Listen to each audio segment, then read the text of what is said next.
Yes, Kuya Aaron. Isang caliber 13 carbine, 3 combat packs, mga subversibong dokumento at mga personal na kagamitan ang nasamsam ng mga miyembro ng 14th Infantry Battalion na pinamunuan ng isang First Lieutenant Del Rosario matapos nga makaenkwentro ang mahigit sa 15 rebelding NPA sa Sitio Bagti, Barangay Mabini, Basay, Western Samar, Kamakalawa ng hapon.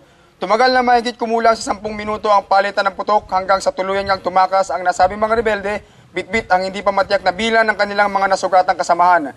Isang sundalo naman ang napaulat na bagyang nasugatan na kinilalang si Private First Class Jonel Doron na ngayon ay nasa maayos ng kalagayan.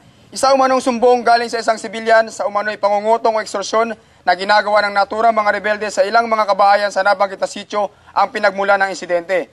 Hindi na nga nagawang makatakas pa ng mga naturang rebelde matapos silang matunto ng tropa ni Del Rosario habang nagpapahinga sa magubat na bahagi ng naturang sitio. Ayon kay Lieutenant Colonel Armand Rico, tagapagsalita ng 8th Infantry Division, nagpayag di umano ng kasiyahan ng kanilang punong general na si Major General Arthur I. Tabaquero sa matagumpay na pagsasakatuparan ng kanilang kampanya maging hanggang sa huling buwan ng taon.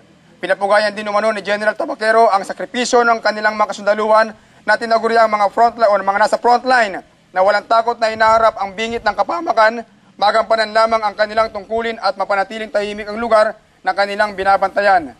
Sinabi pa ni Rico na ang tagumpay ng kanilang kampanya ay hindi magiging ganap kung wala ang iba pang unit ng Army na direktang sumusuporta sa lahat ng operasyon nito. Isa di umano ang mga armor units ang direktang sumusuporta sa kanilang kampanya laban sa mga terorista. Ito ang dahilan, Kuya Aaron, kung bakit dito natin minarapat na iulat ang engkwentrong nangyari sa 14th IB upang mabigyan daan ng maikling panayam sa tagapamuno ng 8th Light Armor Company na isa sa mga premyadong unit na umaagapay sa 8th ID sa lahat ng kampanya nito. Makakasama po natin si Captain Eugene Henry Cabusaw, ang commanding officer ng 8th Light Armor Company na nakabase dito sa loob ng Camp Lucban, Catbalogan, Samar. Magandang hapon po, sir. Magandang hapon rin. Yes, sir. Narito po kami, sir, upang medyo tanong-tanong ng konti kung ano po ba talaga ang Light Armor Company, sir. Ang 8th Light Armor Company separate ay isang separate company na galing sa Light Armor Division. Okay.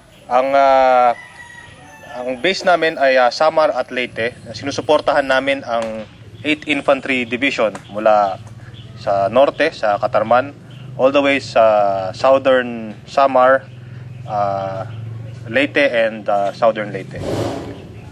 Sir, meron po kaming nagbabasa rin po kasi kami, no? Nauna pa pala ang Light Armor Company o yung armor units dito po sa 8th Division dito po sa Samar? Sa katunayan, sabay lang naman. Ngunit unang na-activate ang 8th Light Armor Company dahil ang 8th Light Armor Company na-activate ng February 1987 habang 8th Brigade separate pa lamang ang 8th Infantry Division. Ano po ba yung mga ginagampanan tungkulin ng Light Armor Company o ng mga armor units sa tuwing mga panahon na wala namang gaanong kaguluhan, sir?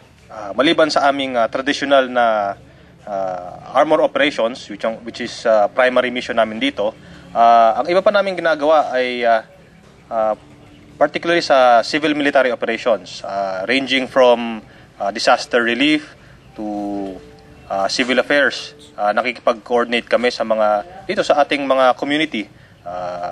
Isang maliit lang na bagay, kagaya ng paglilinis ng mga eskwelahan, pagtatanim ng mga puno, at sumasama rin kami sa mga hindi naman masyadong liblib, pero malalayong lugar. Sumasama kami kapag kailangan ng medical missions doon, kung kailangan ng security. Sir, bilang gumaganap sa non-traditional role ng Army, ano po ba yung pinakamalaking ng accomplishment in terms of civil military operations? Gaya ngayon, ang malaking accomplishment namin ngayon, yung nakaraang taon, nakatulong kami na mag-rescue ng isang busload ng mga estudyante at yung kasama nilang mga madre sa Eastern Samar. Ay, sa may bandang Samar po, no? So ngayong alam naman natin na medyo Pasko na. Ang karamihan sa atin ay magdiriwang na ng kanilang kasiyahan ng Kapaskuhan. Ang armor units po ba, ano po ba yung plano ng armor ngayong Kapaskuhan? Ngayon, patuloy pa rin kami sa trabaho. Bagamat meron rin kaming kaunting bakasyon, hindi kami titigil sa paggawa ng aming trabaho. At katulad nga po ngayon na kanina lamang inaulat po natin na meron pong nangyari na naman na enkwentro sa 14IB na kung saan matagumpay. Ano po ba yung maaring ma-share natin sa mga field units, particular na po sa mga nasa frontline bilang nasa armor units po? Bilang isang sa mga premier na support units ng 8th Infantry Division, maaasahan kami ng frontline units na kapag kinailangan kami, agad-agad kaming darating. Sir, bukas po ba yung unit ninyo sa mga sibilyan na gustong pumasyal dito at makita naman kung paano po kumikilos ang armor dito po sa Visayas? Pwede silang magpunta dito, ngunit kailangan lang magbigay paalam. Matandaan ko nung last June, nung anniversary ng 8th Infantry Division, nag-conduct kami ng konting static display sa Tacloban. Ngayon, ang pagkakalam ko ay naging very successful yon. Kasama na rin ang inyong opisina doon. Opo. Ano po ba ang maaari niyo maibigay na kumbaga pinaka Christmas message o last word sa ating mga kababayan na nanonood po ngayon ng DYMS Action Radio po sa ating mga kababayan dito po sa Visayas? Ang aking hiling lang ay sana lahat tayo ay magkaroon ng tahimik at mapayapang Pasko.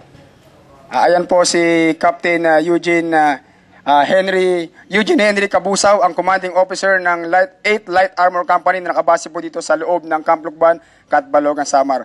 Kaugnay pa nito, Kuya Aaron, sinabi ni Lieutenant Colonel Rico na dahil sa magandang ugnayan ng mga sibilyan at mga kasundaluhan, hindi malabong makamtan ang kapayapaan at kaunlaran na matagal nang inaasam ng ating mga kababayan sa mahabang panahon. Unti-unti na umanong lumilit ang mundong ginagalawan ng mga banditong grupo. Lalo na ngayon, nakasama natin si Captain Cabusaw na isang premyadong unit na tumutulong upang mapanatili ang kaligtasan at kapayapaan ng ating mga kababayan dito po sa Eastern Visayas.